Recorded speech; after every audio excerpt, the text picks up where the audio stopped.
I don't tell this story because it's easy to hear. I tell it because it's the only way I've ever tried to understand what happened to me. My name is Emily Carter, and the worst part of my story isn't what was done to me, it's who allowed it to happen, and it's what was already waiting. Long before any of it began, you need to understand something about the house first, not the basement. Not yet, the house itself. It sat at the end of a quiet street in a town that most people drove through without stopping. 2 stories. White paint that had started to gray at the edges. A yard that my mother kept neat, almost obsessively neat, as if the outside could communicate something the inside never could. To anyone passing by, it looked like a home, it felt like one too. For a long time, I grew up inside those walls believing what most children believe, that home means safety. That the person who feeds you and names you and tucks you in at night is the person standing between you and the world. I believed that until I was 18, and then I stopped believing in almost everything. My mother's name is Diane Carter. She was not a cruel woman in obvious ways. She didn't raise her voice often. She didn't strike. She cooked dinner most nights and kept the house clean and attended every school event I can remember from my early years, but there was always something underneath her warmth that I couldn't name when I was young. A distance, a careful management of emotion, like someone who had learned long ago that feeling too much leads to consequences. I used to think that was just her personality. Later, I understood it differently. She had been keeping something at arm's length for a very long time, and that careful distance, that emotional control, was never really about me, it was about the house. Robert Hayes came into our lives when I was 16. He wasn't loud.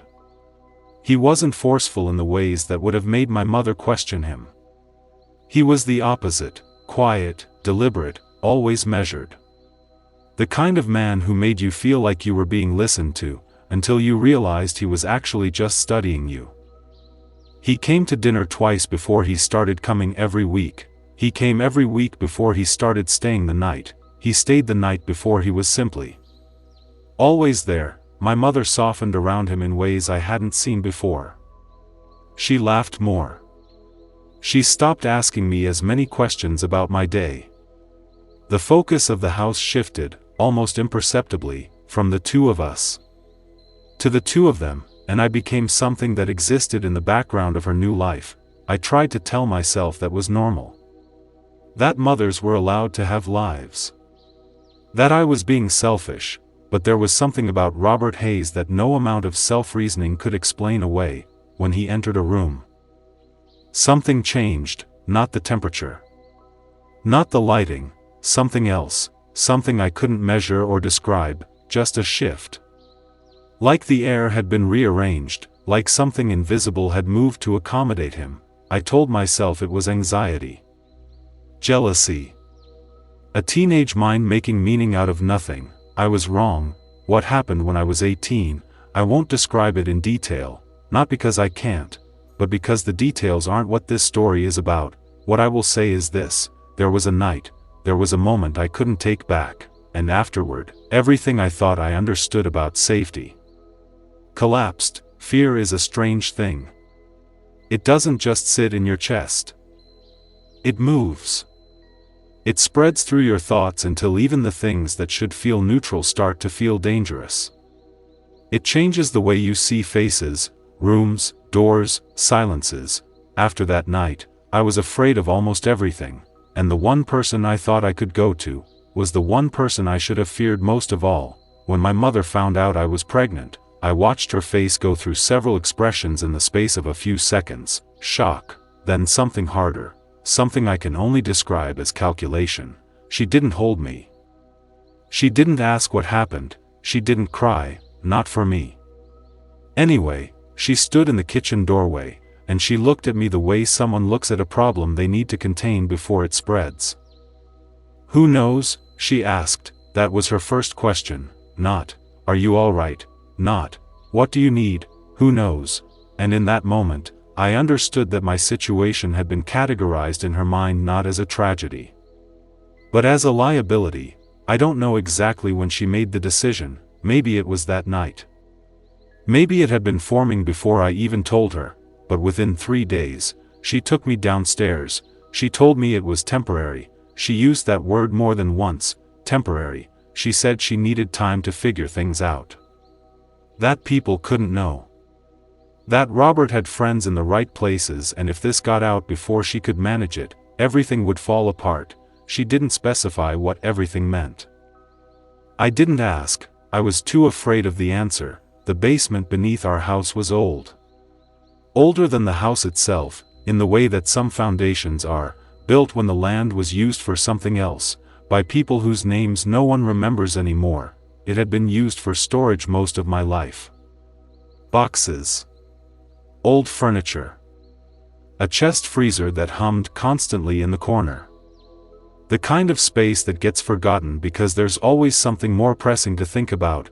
My mother cleared enough of it to put down a mattress, a single lamp with a yellow bulb that flickered when the house settled, a small table with a basin for washing.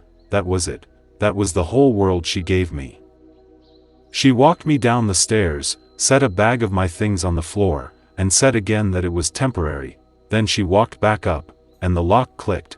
That sound, that single mechanical click, is something I still hear sometimes in the space between waking and sleep. It doesn't fade. Some sounds don't.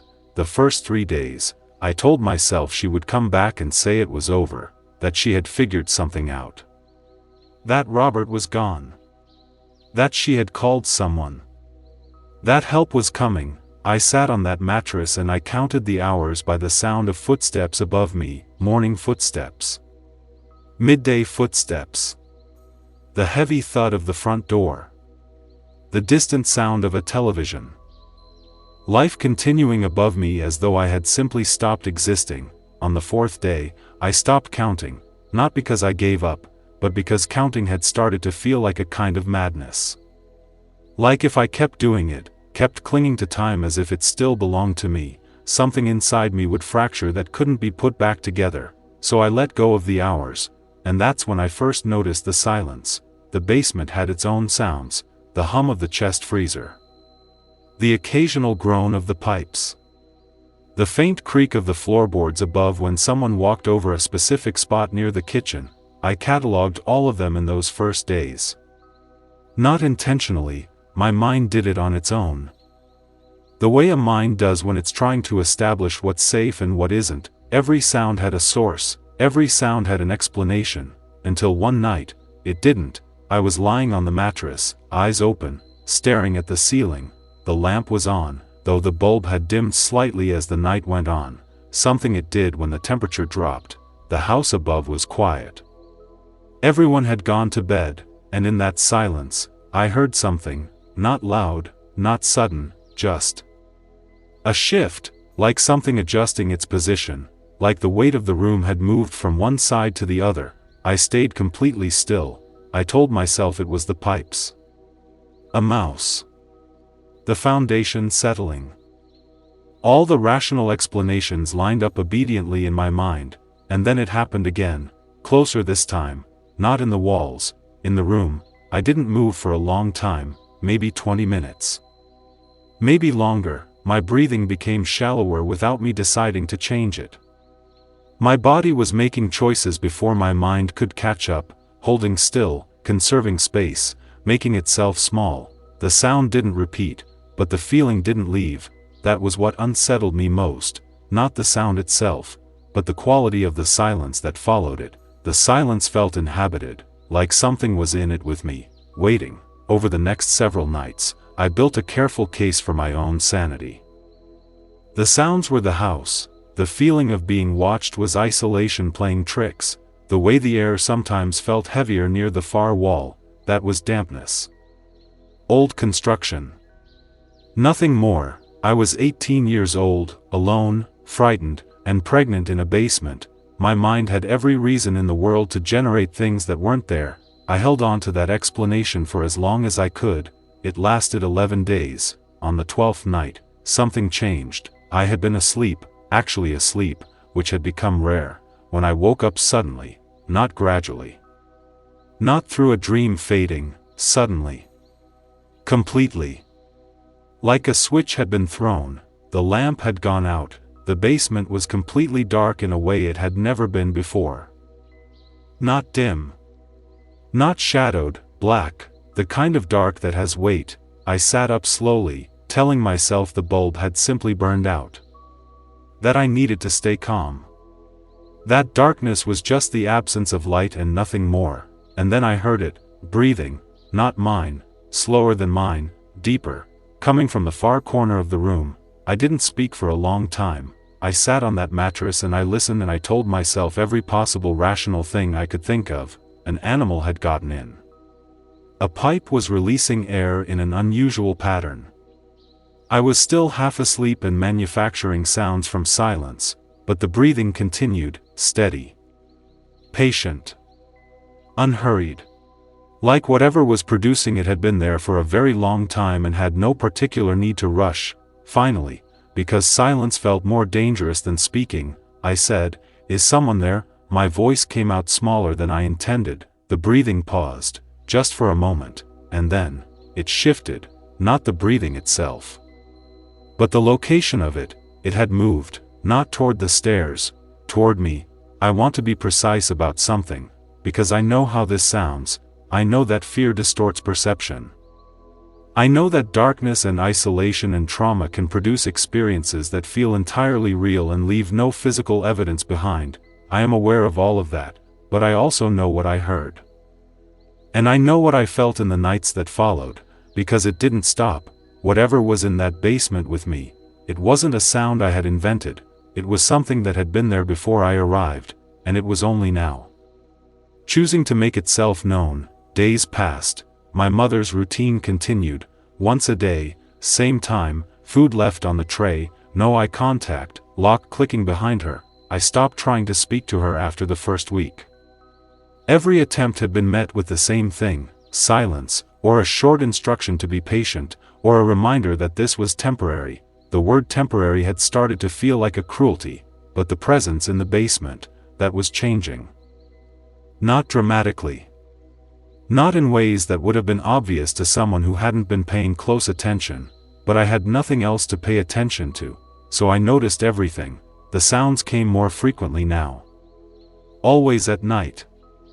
Always after the house above went quiet, a slow movement from the far corner, a change in the air pressure near the wall, the sense, impossible to quantify but impossible to ignore, that something was oriented toward me, facing me, even in the dark. Even when I couldn't see anything at all, I began to notice that it responded to my emotional state. When I was calm, the basement felt neutral. Heavy, but neutral. When I was frightened, really frightened. Heart racing, breath-catching frightened, the air near the far wall seemed to thicken. To press inward, like it was drawn to the frequency of fear, like it had learned what that felt like in me specifically, and was curious about it. I started talking to it. Not because I believed it was safe, but because silence had become unbearable. I talked about small things at first. What I remembered about the world outside. What the sky looked like. What rain sounded like on a window when you were warm and dry and had nothing to fear. I don't know if it understood language, but it responded to voice. When I spoke, the quality of its presence changed. Less like observation. More like attention. The distinction mattered. A thing that observes you is passive. A thing that pays attention to you has made a choice. 3 weeks in, I saw it for the first time, or rather, I saw part of it. The lamp had been flickering badly that night, cycling between dim and slightly less dim in a rhythm that had no pattern. I was sitting on the floor with my back against the wall, talking quietly about nothing in particular, just filling the silence, when the lamp flared briefly to its full brightness, and in that moment, I saw the corner. It wasn't empty. There was a shape there that I can't fully describe, even now, not human in its proportions, not animal, not defined by edges the way physical things usually are. It occupied space in the way that shadows do, not casting one, but existing as one. As if the absence of light had taken on dimension and weight and awareness. It was facing me. I know that with certainty. Whatever it had for a face, whatever constituted its front or its attention or its focus, it was directed at me. And then the lamp dimmed again, and the corner was just a corner, but I sat on that floor for a very long time afterward, because I knew. I had been telling myself for weeks that I might be imagining it. I couldn't tell myself that anymore. It was on a night in the 4th week that everything shifted. My mother came down later than usual. I noticed that immediately. The routine had been clockwork for weeks, always the same time, always the same footsteps, always the same mechanical quality to her movements. Tonight was different. Her footsteps on the stairs were slower, more deliberate, like she was bracing herself for something. When she reached the bottom step and the door opened, she stood in the frame longer than usual before entering, and when she finally stepped in, she didn't immediately move toward the table. She stood still, and looked at the room, not at me, at the room, the way you look at a space when you're checking whether something has changed. "Emily," she said, the sound of my name in her mouth, said like that. Softly, carefully, made something tighten in my chest. She hadn't said my name in weeks. She had spoken in instructions, in deflections, in non-answers. "Not my name, not like that. What is it?" I asked. She set the tray down without looking away from the far wall. Then she said something that rearranged everything. "You've been hearing things down here, haven't you?" I didn't answer right away. I looked at her, really looked at her, for the first time since she had locked me down here, and what I saw wasn't the careful, controlled woman I had grown up watching maintain herself. What I saw was someone who had been managing something for a very long time, and was finally close to the edge of that management. "What do you know?" I asked. She didn't answer directly. Instead, she looked at the far corner, the same corner I had been watching for weeks, and the way she looked at it, not with the curiosity of someone discovering something, but with the recognition of someone seeing something they had tried to forget, told me everything before she said a single word. "You knew?" I said. It wasn't a question. She closed her eyes briefly. "That I knew there was something here," she said finally. "I've known since before you were born." The room felt like it dropped several degrees. "Before I was born," I repeated. She nodded. "Once. It was here when I moved in. Before I married your father." Before any of this, her voice had a quality I had never heard in it before. Not guilt exactly. Something older than guilt. Resignation. Like someone confessing to a decision made so long ago that the remorse had worn smooth. "I told myself it was harmless," she said. "That it was just a presence. Something old in the walls. It never did anything. It just existed, and you never left," I said. She looked at me then. "Finally, I couldn't," she said. "Not after a while." I didn't ask her to explain that. "I wasn't sure I wanted to understand it yet. When I brought you down here," she continued, "I thought, I told myself, that it would stay in the corner the way it always had. That it would just observe. That you wouldn't notice it. Why did it matter if I noticed it?" I asked. She hesitated, and in that hesitation, the air in the room shifted. The presence, which had been quiet since she arrived, became unmistakable, not aggressive, but present in a way that felt like it was listening, because acknowledging it changes things, she said. Her voice dropped lower. "It responds to awareness. To attention. The more you focus on it, the more real it becomes in the space." "Real," I repeated. "It was already real, real differently," she said. "More defined. More present." She glanced toward the corner again, and this time, she didn't look away quickly. She held her gaze there, and I watched her expression move through something complicated, fear and familiarity in equal measure, the face of someone looking at something they had spent years trying not to look at directly. "What is it?" I asked. She shook her head slightly. "I don't know. I stopped trying to find out a long time ago." "Why?" "Because asking questions about it." She paused. Is the same as acknowledging it. And acknowledging it is what you're not supposed to do. Then why are you talking about it right now?" I asked. She was quiet for a moment. Then, softly, "Because it's not behaving the way it used to." the lamp flickered, long and slow, like a breath. My mother stepped back slightly, not all the way to the stairs, but enough. It used to stay in one place, she said. For years. Decades, maybe. Whatever it is, it's old. It doesn't move quickly. It doesn't act urgently, but... I said. She looked at me. But since you've been down here... It's been different. Different how? More active, she said. More aware. Like your presence. She stopped. Started again. Like having you here woke something up in it that had been dormant. The cold in the room had become impossible to ignore. It wasn't the temperature of the air. It was something else. Something that settled into your bones differently than cold. You brought me here on purpose. I said. She didn't deny it. I brought you here because I panicked, she said. And because I told myself it was the safest place to keep things quiet. But you knew it was down here, yes, and you brought me anyway. The silence that followed was the loudest thing I had heard in weeks. She didn't apologize. She didn't try to explain it away. She just stood there, holding the truth of what she had done, while the thing in the corner held its own kind of stillness. I don't know how long we stayed like that, the three of us, though calling it three of us felt strange, felt like a concession I wasn't ready to make, occupying the same small space, my mother near the stairs, me on the mattress, and whatever was in that corner, saying nothing, doing nothing, simply existing in a way that had become more solid than the walls. And then my mother said, "Don't turn around." I hadn't been facing the corner. But something in her voice made every instinct in my body stand at attention. Why?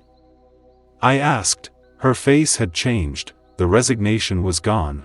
What replaced it was something rawer. "It's moved," she said quietly. Moved where? She didn't answer. But her eyes, fixed at a point just behind me and to the left, told me everything. I want to tell you I stayed calm. I want to tell you that I had spent enough weeks in that basement to have made some kind of peace with what shared it with me. But peace isn't the right word for what develops between a person and a thing they cannot explain. What develops is more like an uneasy contract. I don't fully look at you. You don't fully reveal yourself to me. I acknowledge your presence through the corner of my awareness. You remain at the edge of mine. We coexist in the way that two things coexist when neither is sure what the rules are. That contract had held for weeks. But right now, it felt like something had decided to renegotiate. My mother's breathing changed, faster. Less controlled. For the first time since she had walked down those stairs, she looked genuinely frightened. Not of me, not of the situation, of it, of whatever was now positioned behind me, between me and the far wall, in a location it had never occupied before. "It's remembering," she said. "Remembering what? Everything." She said it like that word explained something. Like everything was a category she understood. "What does that mean?" I asked. Her voice was barely above a whisper now. "It collects things," she said. "Experiences. Emotions. Moments it has observed. I think, I've always thought, that it keeps them. Holds them somehow. Holds them for what?" She shook her head. "I don't know. I've never seen it act on them. Not in all the years it's been here." A pause. "Until now, the air behind me had taken on a quality I recognized from the worst nights of the past weeks, that feeling of proximity, of something existing very close to the space your body occupies, but more concentrated than before, more deliberate." My mother's eyes moved from the space behind me to my face. "Emily," she said, with a softness I had not heard from her in a very long time, and in that softness, I heard something I hadn't expected, an apology. Not spoken, not articulated, but present in the way she said my name, like she was only now understanding the full weight of what she had done. "I'm going to get you out of here," she said. Those words hit me in a way I wasn't prepared for, not relief exactly. Something more complicated, because they came too late to erase everything that had come before them, but they were the first true thing she had said to me in weeks, and something in the room responded to them. The presence shifted, not away, not toward us, but it changed its quality. Its texture in the air, like it had registered the decision, like it was deciding what to do with it. My mother moved toward me. 2 steps, and then she stopped. Her expression froze, not in fear, or not only in fear, but in something that looked like recognition, like she was seeing something she had hoped she would never have to see. "It's not going to let us leave," she said. "How do you know?" I asked. She looked at me directly, and in her eyes, I saw the answer before she said it. "Because it's never shown itself like this before," she said. "It's never wanted anything before." The lamp went out, not flickering this time, just out, complete darkness, and in that darkness, I felt the room change in a way I cannot describe accurately, not physically. Not through sound or temperature or any measurable thing. But a shift in the nature of the space itself, like the basement had exhaled, like something that had been holding itself in restraint for a very long time, had finally let go. What remains, I'm going to tell you what happened next, or rather, I'm going to tell you what I remember, and I want you to understand the difference between those two things, because what I remember and what happened may not be the same. That's not an excuse, it's the most honest thing I can offer. In the darkness, I heard my mother move toward me. She reached out and her hand found my arm, and she pulled me to my feet, and she said, "Come on," in a voice that was very quiet but very certain. We moved toward where the stairs were. I couldn't see anything. I was following the direction of her grip and the sound of her breathing and the memory of where the stairs had always been, and then she stopped, and her grip on my arm changed, tightened, not in reassurance, in something else. I don't know what she saw in that darkness. I don't know what was between us and the stairs in the moment her grip changed. I don't know if she saw anything at all or if what stopped her was something that couldn't be seen. What I know is that after that moment, she let go of my arm, and I heard her take 2 steps, and then I didn't hear her anymore. I stood in the dark for a very long time. I called her name, multiple times. The word came back to me the way words do in empty spaces, slightly hollow, slightly too loud, landing on nothing. No answer, no footsteps, no sound from the stairs, just the darkness, and the feeling, quiet now, almost gentle, of the presence occupying the room, not threatening, not pressing, just there, the way it had always been there. Eventually the lamp came back on, the yellow bulb. The familiar flicker. The basement looked exactly as it always had: mattress, table, basin, the chest freezer humming in the corner. My mother was not there. The tray of food she had brought was still on the table. The basement door at the top of the stairs was closed. I walked to it and tried the handle. It opened. I want to be careful about what I tell you next, not because I'm protecting anyone, but because I'm still not certain what I found. The house above was empty, not just quiet, empty, the kind of empty that isn't temporary. My mother's things were there. Her coat on the hook.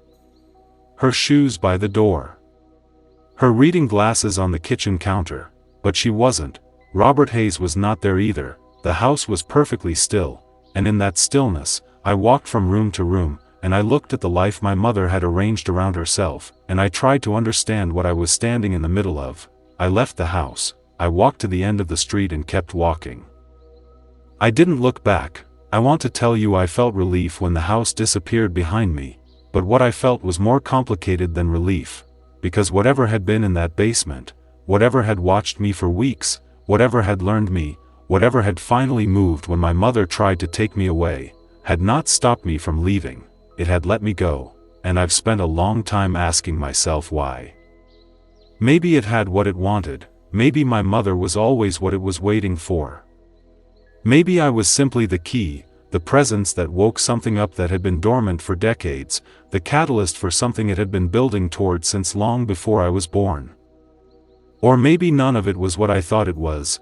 Maybe a traumatized 18-year-old girl, alone in a basement for weeks, generated an experience that felt entirely real and left no verifiable evidence behind. Maybe my mother simply left in the night. Maybe she and Robert Hayes had planned to disappear. Maybe the sounds and the shapes and the presence were the products of a mind pushed past its limits. I've considered all of it. I've held both versions of the story and turned them over carefully, and I still don't know which one is true. What I know is this: I made it out, I'm here, I found help. I had my daughter. I built a life that belongs entirely to me. My mother was never found. Robert Hayes was investigated. Nothing was ever proven. The house sat empty for a long time before it was eventually sold. I don't know who lives there now. I don't know if the basement still holds whatever I experienced inside it. I don't know if the new occupants have noticed anything in the corners of that old room. I don't know if whatever is down there is dormant again, waiting, patient, the way old things wait.